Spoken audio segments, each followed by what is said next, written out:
Hello students, welcome to आपकी study.com। आज का हमारा सेशन है ब्लड रिलेशन। चलिए ब्लड रिलेशन टॉपिक स्टार्ट करते हैं। सबसे पहले ब्लड रिलेशन को समझने के लिए हम वर्बल रीजनिंग को समझते हैं। वर्बल रीजनिंग का मतलब होता है क्वेश्चन जो हो वो वर्ड्स में प्रेजेंट किए हो, presentation of questions in words.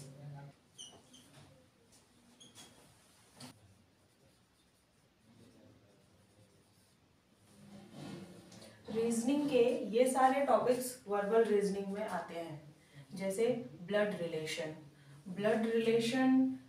Direction and distance, seating arrangement and puzzles, order and ranking.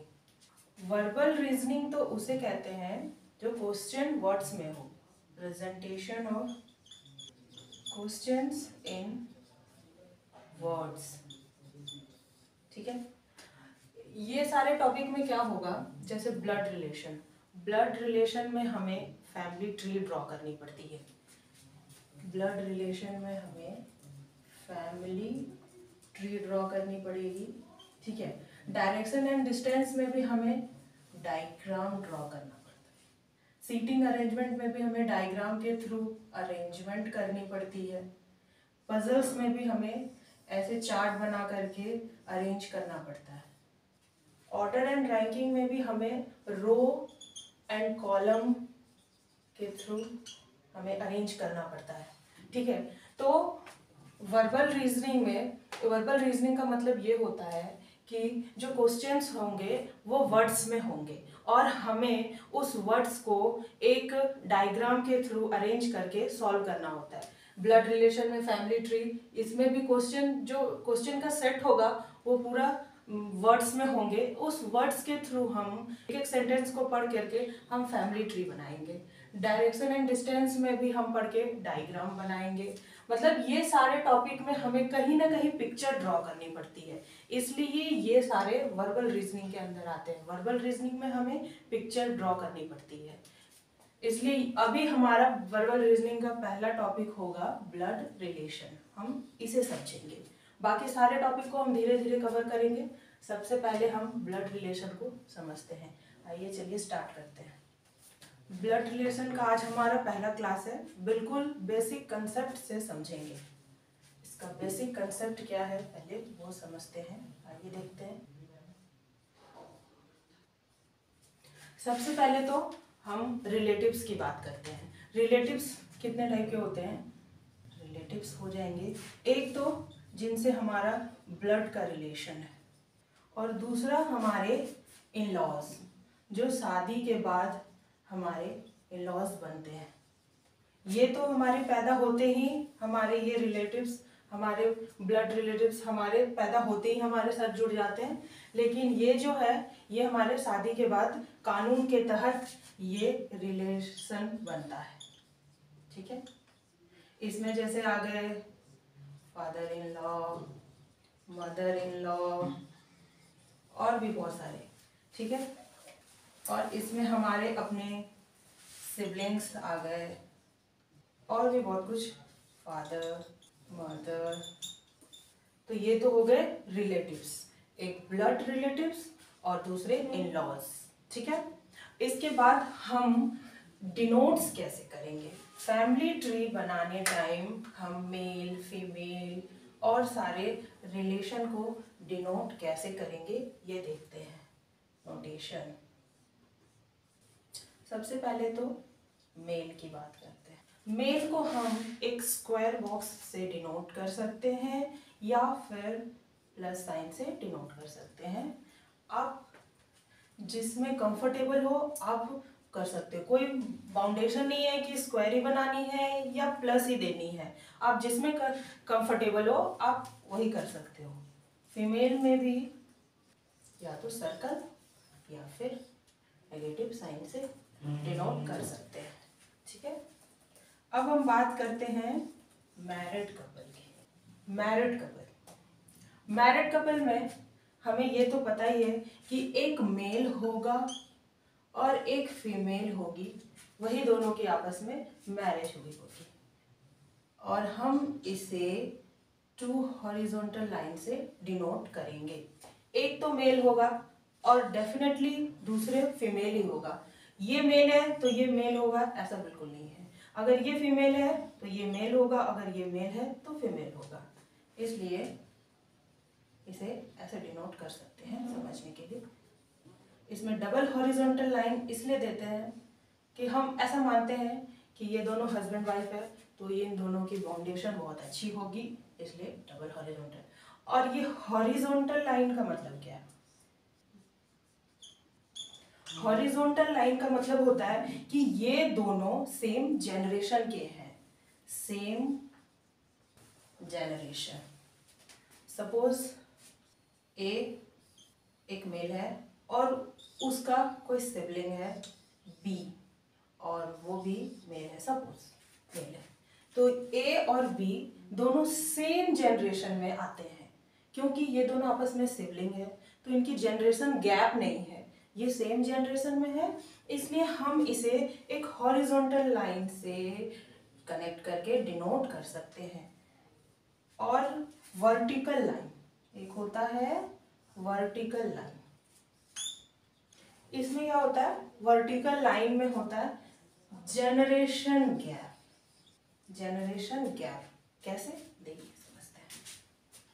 ये generation gap, suppose A is the father of B। अब यहां पर क्या हुआ, A और B इस दोनों में जनरेशन गैप आ गया। A is the father of B, ये अलग जनरेशन का है, ये अलग, इन दोनों में एक गैप आ गया, इसलिए हम इसे एक वर्टिकल लाइन से डिनोट करते हैं। ठीक है, इसे कहते हैं जनरेशन गैप। सपोज इसका भी कोई फादर हो तो ये ऊपर हम डिनोट करेंगे, अगर इसका कोई सन होगा तो हम नीचे वर्टिकल लाइन देकर डिनोट करेंगे। सपोज कोई इसका सन है तो हम इसे नीचे डिनोट करेंगे, और अगर फादर होगा तो ऊपर वर्टिकल लाइन देकर डिनोट करना है, और अगर उसका सन है नीचे के जनरेशन का है तो नीचे वर्टिकल लाइन, ऊपर के जनरेशन का है तो ऊपर वर्टिकल लाइन देकर हम डिनोट करेंगे। ये हो गया जनरेशन गैप की बात। ठीक है, क्वेश्चन स्टार्ट करने से पहले हम एक बात का ध्यान रखेंगे कि फैमिली ट्री बनाने टाइम सबसे पहले तो हमें जेंडर डेफिनेशन ध्यान रखना है और दूसरा जनरेशन गैप। ठीक है, हम पहले देखते हैं कि ब्लड रिलेशन में किस टाइप के क्वेश्चंस होंगे। ठीक है, टाइप्स ऑफ क्वेश्चंस, कैसे कैसे क्वेश्चंस आ सकते हैं। सबसे पहले तो हमारा हो सकता है पजल फॉर्म में, क्वेश्चन पजल फॉर्म में होंगे। दूसरा हो सकता है कोडिंग फॉर्म में, कोडिंग फॉर्म, और ये सारे क्वेश्चन वर्ड्स में होंगे और हमें उससे एक फैमिली ट्री बनानी है। और तीसरा हो सकता है इंडिकेटिंग फॉर्म में। ये जो इंडिकेटिंग फॉर्म, ये जो थर्ड वाला है, ये बैंकिंग में नहीं पूछे जाते हैं, इससे बैंकिंग में क्वेश्चंस नहीं आते हैं, बस इससे और इससे आते हैं। आइए हम एक एक करके एक पजल फॉर्म, कोडिंग फॉर्म, सारे फॉर्म का एक एक क्वेश्चन सॉल्व करके समझते हैं कि ये पजल फॉर्म में किस टाइप के क्वेश्चंस होंगे, कोडिंग फॉर्म में कैसे होंगे, कैसे कैसे क्वेश्चंस पूछते हैं। आइए हम देखते हैं। चलिए आइए क्वेश्चन डिस्कस करते हैं। यहाँ क्या कह रहा है, Sunita is daughter of Karan. Sunita जो है वो करण की डॉटर है। Kanika is the mother of Karan. Kanika जो है वो करण की मदर है। Meeta is the wife of Karan, और मीता करण की वाइफ है। Poonam and Shruti are daughters of Karan. Poonam और श्रुति जो है वो करण की डॉटर्स हैं। एंड पूछ रहा है how is Shruti related to Kanika. How is Shruti related to Kanika. तो ब्लड रिलेशन में कोई भी क्वेश्चन सॉल्व करने से पहले सबसे पहले तो हमें फैमिली ट्री ड्रॉ करनी पड़ेगी। तो आइए हम इसका फैमिली ट्री ड्रॉ करते हैं। एक एक लाइन को आराम से ध्यान से पढ़ना है और उसे समझ करके ट्री ड्रॉ करना है। सबसे पहले क्या कह रहा है, सुनीता इज डॉटर ऑफ करण। जो सुनीता है वो करण की डॉटर है, करण। सबसे पहले तो हम ये ध्यान देंगे कि हम नाम से कभी नहीं समझेंगे कि वो मेल है या फीमेल है। यहाँ सुनीता लिखा हुआ है तो हम ऐसा कभी नहीं मानेंगे कि सुनीता हमेशा फीमेल ही होगी, कुछ भी हो सकता है। जब तक अगर आपके क्वेश्चन में मेंशन ना किया गया हो कि वो मेल है या फीमेल है, हम नहीं मानेंगे कि वो मेल है या फीमेल। यहाँ पर लिखा हुआ है कि सुनीता इज डॉटर ऑफ करण, मतलब सुनीता क्या है, डॉटर है, मतलब फीमेल है। तो ये सुनीता का तो मेंशन किया हुआ है, करण का अभी नहीं पता है हमें, इसलिए सुनीता को हम फीमेल से डिनोट करते हैं। आइए, करण का हमें पता नहीं और सुनीता उसकी डॉटर है, मतलब क्या, जनरेशन गैप, ये फादर या मदर कुछ हो सकता है और उसकी डॉटर, मतलब वर्टिकल लाइन से हम नीचे डिनोट करेंगे सुनीता, और सुनीता क्या है, फीमेल है, इसीलिए हम उसे सर्कल बनाएंगे। Kanika is the mother of Karan, Kanika जो है वो करण की मदर है, मतलब उसकी ऊपर, कनिका ऊपर जाएगी क्योंकि उसकी मदर है, ऊपर वाले जनरेशन में है, इसलिए हम वर्टिकल लाइन देकर ऊपर कनिका को डिनोट करते हैं, और कनिका मदर है, फीमेल है। Meeta is the wife of करण, करण की वाइफ कौन है, मीता। और हमने क्या देखा, मैरिड कपल को डबल हॉरिजॉन्टल लाइन से डिनोट करते हैं, और उसकी वाइफ है मीता। और मीता अगर वाइफ है, फीमेल है, तो ये दोनों आपस में मैरिड कपल है, तो ये इसका हस्बैंड है, मतलब मेल है, तो हम इसे स्क्वायर बॉक्स से डिनोट किए। अब क्या कह रहा है आगे, Poonam and Shruti are daughters of Karan, Poonam और श्रुति दोनों करण की डॉटर्स हैं, पूनम और श्रुति। एक सुनीता तो उसकी डॉटर थी ही, अब पूनम और श्रुति भी करण की डॉटर्स हैं, पूनम, श्रुति, ये दोनों डॉटर्स हैं, और सुनीता पहले से उसकी डॉटर्स थी, सबसे पहले यहाँ लिखा है Sunita is the daughter of Karan. तो ये तीनों आपस में सिबलिंग्स हो गए, इसलिए हम इसे ऐसे हॉरिजॉन्टल लाइन से डिनोट कर सकते हैं। अब क्वेश्चन क्या पूछ रहा है, how is Shruti related to Kanika. ऐसे क्वेश्चन में सबसे पहले हम फोकस करेंगे जो सबसे पहला नाम आता है, हाउ इज श्रुति, सबसे पहला नाम किसका आया, श्रुति का, तो हम श्रुति पे फोकस करेंगे। How is Shruti related to Kanika, मतलब श्रुति कनिका की क्या लगेगी, श्रुति कहाँ गई, यहाँ है, श्रुति कनिका की क्या लगेगी। तो हम देख रहे हैं श्रुति के फादर हैं करण और करण की मदर है कनिका, मतलब श्रुति की कनिका क्या हो गई, कनिका, श्रुति की कनिका हो गई ग्रैंड डॉटर, क्या हो गई, ग्रैंड डॉटर। कनिका, कनिका का सन है करण और सन करण की डॉटर है श्रुति, तो ये हो गई इसकी ग्रैंड डॉटर। ऑप्शन हम देखेंगे, ग्रैंड डॉटर कहाँ है, ऑप्शन सी में, तो इसका आंसर क्या होगा, ग्रैंड डॉटर। कैसे, क्योंकि यहाँ पर पूछ रहा है, यहाँ पर क्या पूछ रहा है, how is Shruti related to Kanika, Shruti के बारे में पूछ रहा है कि श्रुति कनिका की क्या लगेगी, ये नहीं पूछ रहा है कि कनिका श्रुति की क्या लगेगी, पूछ रहा है कि श्रुति क्या लगेगी, इसीलिए ग्रैंड डॉटर है। अगर पूछता कि कनिका श्रुति की क्या लगेगी, तो कनिका उसकी क्या हो गई, दादी हो गई, मतलब ग्रैंड मदर हो गई, लेकिन पूछ रहा है कि श्रुति कनिका की क्या लगेगी, इसलिए हमने ग्रैंड डॉटर सिलेक्ट किया है, option C is the correct answer. आइए एक और क्वेश्चन डिस्कस करते हैं। इस टाइप के क्वेश्चंस आपको अधिकतर देखने को मिले हैं, बहुत ही इंपॉर्टेंट क्वेश्चंस हैं। पजल्स फॉर्म की हमने बात की थी, पजल फॉर्म में क्वेश्चन आ सकते हैं, ये है पजल फॉर्म के question.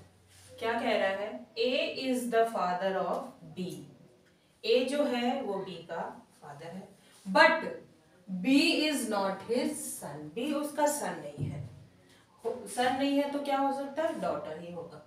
C is the daughter of B, इसका एक एक करके हम फैमिली ट्री बनाएंगे तो कंसेप्ट क्लियर हो जाएगा। पहले क्वेश्चन को पढ़ लेते हैं, A is the father of B but B is not his son, C is the daughter of B, D is the wife of A, E is the brother of B, F is the son of E, G is the wife of E, H is the father of G।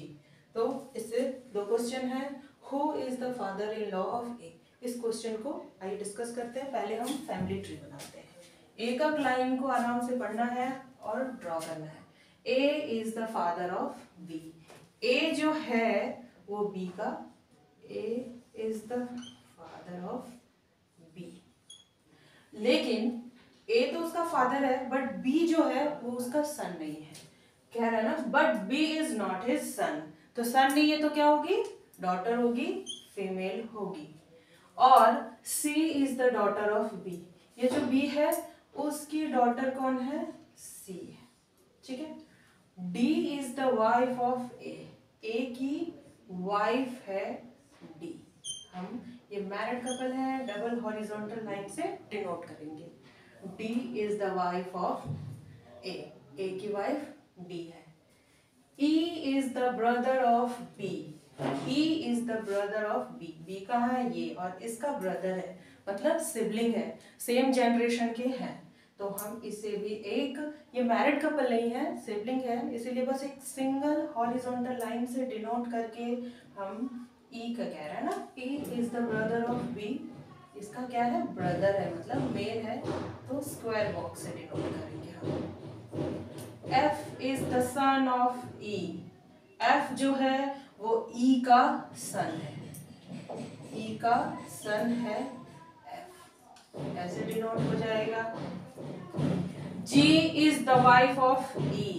जो G है वो E की wife है, E की wife है। H is the father of G। H जो है वो G का फादर है, यहाँ G है, उसका फादर कौन है? H। H is the father of G। अब क्या क्वेश्चन कह रहा है? क्वेश्चन कह रहा है who is the father in law of E। E का फादर इन लॉ कौन है? ये है E, और इसका फादर इन लॉ कौन हुआ? मतलब फादर इन लॉ मतलब ससुर, उसकी वाइफ के फादर। तो E की वाइफ कौन है? G है, और G के फादर कौन है? H। तो H ही G का ससुर हुआ, फादर इन लॉ हुआ। तो इसका ऑप्शन क्या होगा? Option C H। यहाँ पे H है। देखिए एक बार और देखिए, who is the father in law of E। E के फादर इन लॉ कौन है? फादर इन लॉ कौन होता है? अगर हस्बैंड है तो उसके वाइफ के फादर फादर इन लॉ, अगर वाइफ है तो उसके हस्बैंड के फादर वाइफ के फादर इन लॉ लगेंगे। तो E का फादर इन लॉ H हुआ, क्योंकि G के फादर जो उसकी वाइफ है उसके फादर H है, इसीलिए ये करेक्ट ऑप्शन होगा, ऑप्शन सी। इस टाइप के क्वेश्चंस में क्या होते हैं, हम एक बार इसका फैमिली ट्री ड्रॉ कर लेते हैं, उसके बाद हम एक एक करके सारे क्वेश्चन को आराम से सॉल्व कर सकते हैं। हमें बार बार फैमिली ट्री ड्रॉ करने की जरूरत नहीं है, एक बार हमारे पास फैमिली ट्री बनी हुई है। अब इसी से बहुत सारे क्वेश्चन पूछे गए हैं। एक क्वेश्चन तो ये हो गया, दूसरा इसी में पूछ रहा है how is F related to C. जो एफ है वो सी से कैसे रिलेटेड है? हाउ इज एफ, ये F related to C, F जो है सी का क्या लगेगा? ठीक है, तो यहाँ हम देखते हैं बी और ई ये आपस में एक सिंगल हॉरिजॉन्टल लाइन है, मतलब बी और ई आपस में सिबलिंग है, सेम जनरेशन के, मतलब ये इसकी सिस्टर है, ई की सिस्टर है बी, और बी का ब्रदर है ई। ये दोनों आपस में सिबलिंग है, और इस दोनों सिबलिंग के आपस में ये दोनों बच्चे हैं। बी की डॉटर है सी, और ई का सन है एफ। तो ये इसके बच्चे हैं, तो ये आपस में क्या लगे? कजन्स, चचेरे भाई बहन, इसे क्या कहते हैं? कजन्स कहते हैं। अब इसके पेरेंट्स अलग हैं, इसके पेरेंट्स अलग हैं, और इन दोनों के पेरेंट्स आपस में सिबलिंग है, इसीलिए सी और एफ आपस में कजन्स होंगे। क्या होंगे? ऑप्शन डी होगा, कजन्स। यहाँ है ऑप्शन डी, कजन्स। ये ऑप्शन करेक्ट होगा। एफ और सी आपस में क्या हो गए? या फैमिली ट्री में हमें दिख रहा है एफ और सी आपस में कजन्स हैं, इसलिए ऑप्शन डी होगा करेक्ट, कजन्स। ठीक है।